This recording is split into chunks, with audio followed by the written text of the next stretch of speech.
Bonjour, jeu de rôle aujourd'hui, compte rendu de partie de jeu de rôle et de Barbarians of Lemuria.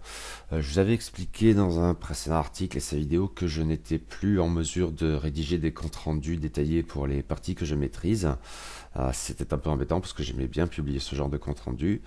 Toutefois, Maître Népule Comrax s'est mis à prendre des notes plus détaillées et c'est donc ces notes que je vais publier ainsi sous la forme d'un compte rendu et je vais lire son texte.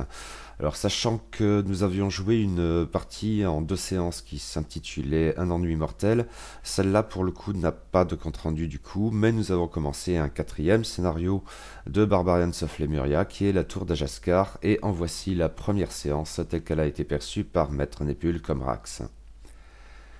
L'aventure commence en prison dans une cellule bondée où tous les membres de la petite compagnie d'aventuriers sont entassés ensemble parmi les détenus de droit commun pour avoir provoqué une rixe dans un tripot de l'Isor au cours d'une soirée particulièrement arrosée. Népule a refusé de payer pour les autres, prétextant de la piètre qualité du breuvage proposé, et le ton est monté. Ils sont accompagnés d'un certain Samzara, marchand de son état, ce genre de marchand ventripotent et débonnaire qui a toujours une rareté à vous vendre ou une mission à vous proposer. Mais cette fois, Samzara a l'air nerveux et fait part de son inquiétude à ses nouveaux amis. Le nouveau capitaine de la garde, un certain Dramik, est un homme beaucoup trop zélé pour laisser s'épanouir le petit commerce et applique à la lettre la nouvelle politique du roi de l'Isor qui consiste à envoyer tous les prévenus sans distinction aux galères, d'où beaucoup ne reviennent pas. Après une journée à croupir dans ce lieu pour le moins inconfortable, les aventuriers et Samzara sont tirés de leur geôle par la garde, qui les conduit auprès du capitaine Dramik, entouré d'une dizaine de gardes. L'homme en impose et les condamne d'abord à 10 mois de galère pour les effrayer. Il leur propose ensuite un arrangement pour éviter cette peine. Tous seront amnistiés s'ils mènent à bien une mission qui, à première vue, semble simple. Retrouver un conseiller du roi Colmus qui manque à l'appel. L'homme semble n'être tout simplement pas sorti de chez lui depuis plusieurs jours. Samzara pressent visiblement un coup fourré et interroge Dramik sur l'identité de ce conseiller. Un brin réticent, Dramik lâche le nom Ajaskar. Aussitôt Samzara se ravise en tremblant. Il préfère encore les galères. Sans ménagement, la garde le ramène en cellule. Visiblement gêné par cette défection, Dramik accepte pourtant de nous en dire plus au sujet d'Ajaskar. C'est un sorcier de renom, personne ne l'a vu sortir de sa tour, mais aucun des hommes envoyés chez lui par Colmus n'est revenu. Les aventuriers n'auront pas vraiment le choix, mais Redart a vite repris ses esprits, il lui faut faire un contrat en bonne et due forme, pour s'assurer que tout soit fait dans les règles. Ses comparses réclament également une récompense en cas de réussite, car, après tout, si l'on en juge par la réaction du marchand, ce mage n'a pas l'air commode.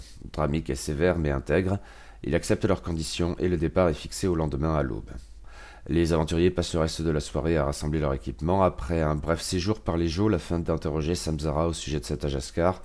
Samzara explique que nul n'est jamais parvenu à le défier sans en mourir, ni à ressortir vivant de sa tour après y avoir pénétré sans être invité.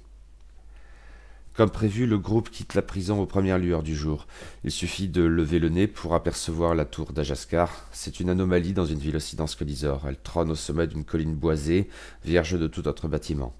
Les gardes postés au pied de la tour sont nerveux. Ils ont cru entendre des bruits étranges en provenance du bois qui entoure le bâtiment. Cependant, les aventuriers choisissent d'entrer sans précaution particulière et découvrent un large vestibule en marbre. Népule remarque une main qui dépasse de la porte à double battant au fond de la salle. Elle n'était pas visible du dehors. Et impossible de ressortir pour vérifier, les voilà prisonniers. Après une rapide exploration de l'aile ouest du bâtiment, ils pénètrent dans une sorte de hall au fond duquel trône un trône monumental et gardé par 2 statues imposantes qui représentent des Andraques. Ce sont les lions des montagnes de l'Axos, d'où Ajaskar, d'après Samzara, est originaire. On le surnomme d'ailleurs parfois l'Andraque. Dès leur arrivée, elles s'animent et se jettent sur le groupe.